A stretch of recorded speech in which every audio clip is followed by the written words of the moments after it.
আবৃত্তি করছে শিউলি ফুলের কবর। লিখেছেন নিপা আক্তার।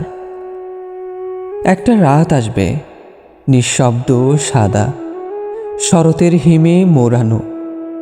চাঁদের আলোয় ভেসে বেড়াবে আমার না ফেরা নিঃশ্বাস।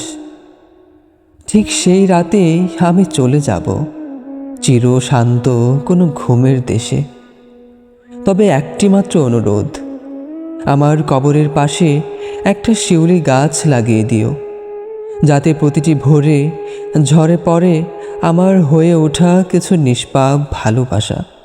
5টি পাপড়ি কমলা সাদা মায়ার রঙে ঝরে পড়বে ঠিক ভোর না ফোটার আগেই, যেমন ঝরে যায় অপেক্ষার কান্না চোখের কোণে।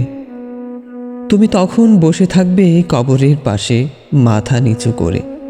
শিউলি ফুলের গন্ধে ভরে যাবে চারপাশ, আর আমি ওই গন্ধের ভেতর হয়ে থাকব স্পর্শ, হয়ে থাকব ঘ্রাণ। তুমি জানবে না, তোমার চোখে নেমে আসা অশ্রুতে আমি ভিজে যাচ্ছি নিচে। কবরের মাটি ছুঁয়ে আমার নিঃশ্বাস কেঁপে কেঁপে উঠছে। চাঁদের আলোয় ঝিকিমিকি কবর ঘর। তুমি বলবে না কিছু, তবু শিউলির গন্ধে ফিসফিস করবে আমাদের পুরনো কথা।